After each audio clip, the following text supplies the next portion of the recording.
Howdy folks, Frankie Day back again on YouTube. Today on YouTube is mighty fine, beautiful, cold Thanksgiving morning. This is an updated collection of my builds of the past.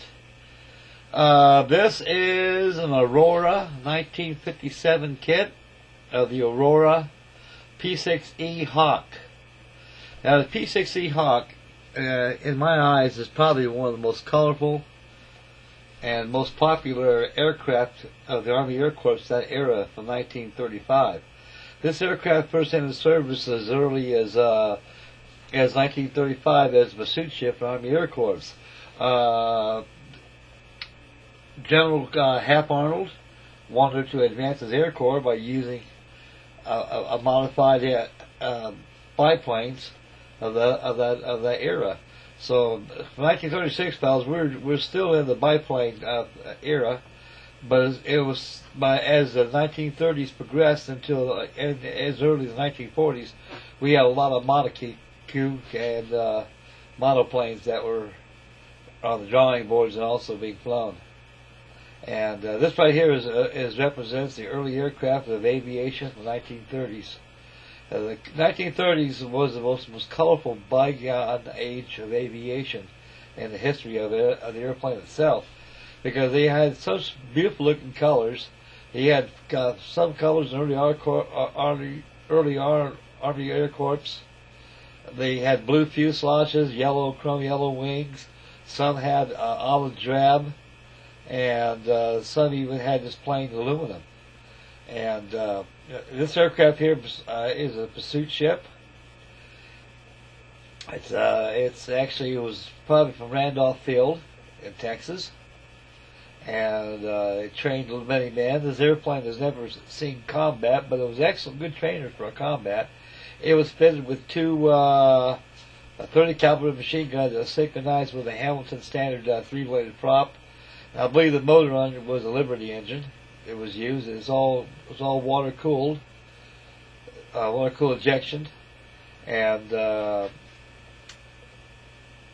this airplane was obsolete by as late as 1936. And of course, in 1936 they had more biplanes that were on the drawing boards that were being pressed into service at the time. And by as late as 1938.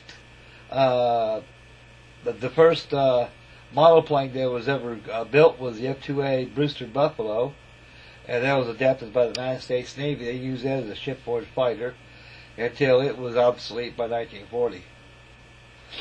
And this aircraft is very colorful. It's been a favorite for modelers for years. Going back to the kit manufacturer, folks, this is an Aurora kit. This kit cost me 69 cents back in 1957. And all you models out there probably have the Lindbergh kit of this, which is actually the same thing. It's the same mold that Aurora had. See, a lot of these manufacturers, folks, that are still in business today through all these years, like such as Revell and Lindbergh, somehow they got a hold of the old molds from the old companies of the bygone past, and evidently they're still pressed into the modern community today as we speak. So this is not the Lindbergh kit. I've seen the Lindbergh kit a couple of times. I was kind of skittish about buying it. I ain't too sure it was the same thing, but I have a good friend of mine that's bought the Lindbergh kit, and he compared it to my Aurora kit right here as being featured on my builds of the past. It was more, it's the same mold, so evidently, Lindbergh got a hold of the Aurora molds, and they cleaned them up a little bit and go ahead and reproduce the plane. Now this thing came out of a hardboard box, real hardboard box. The box has been destroyed for many years. And generally I usually save all the box tops too, because I know they mean something. I have a few down below in the basement, but I pull this out of my box from down below. And if you zoom in a little bit, you can see the fidelity of detail for a kit that's that old. Aurora's best heyday in kit manufacturing are the World War I and also post-World War I aircraft such as the P6E Hawk. They can't be beat. A lot of the other kits were in and out of proportion, in and out of scale. And back in the 1950s, folks, it is what it is. You got what you got, and you're happy, you were satisfied. And that was that. Okay, this aircraft here was painted in an olive drab fuselage with your hawk band behind the turtle back on the fuselage. Wings roll chrome yellow. You had your formation stripes on top of your wing, along with the vintage typical Army Air Corps star and dot, meatball in the middle. The rigging was done with floor wire. I was thinking about going ahead and using sprue or monofilament, but I went ahead and used floor wire, which worked just good. A little thick, but but the effect is the same. The wingspan of this airplane is exactly 30 feet. Airspeed is 302 miles an hour, which is pretty fast for a biplane for that era. The cabin struts, interplane struts are all black. The airplane was given several coats of gloss. Somehow I like them shiny, folks. Preserves the finish for years and years on end.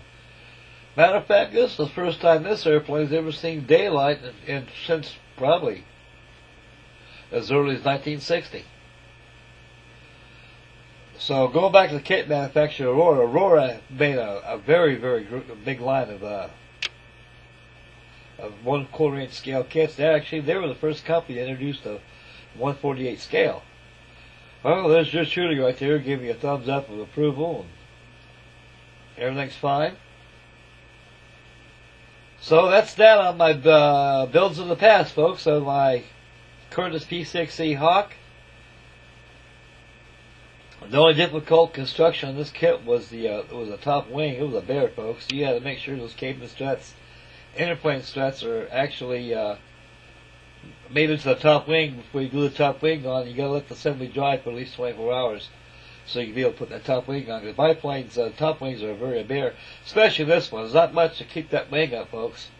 But the design of the aircraft of that era, that's what they done for that design. It didn't seem to impede the speed and the performance of the aircraft itself. It's a typical 1/48 scale, folks. It's not too big, not too small. It makes a good collection. And so anybody interested in getting one of these kits, try the Limburg kit out. I think it's pretty good. I haven't got one of those yet before, but when I heard the molds of the Limburg kit are the same as this right here, the Aurora kit.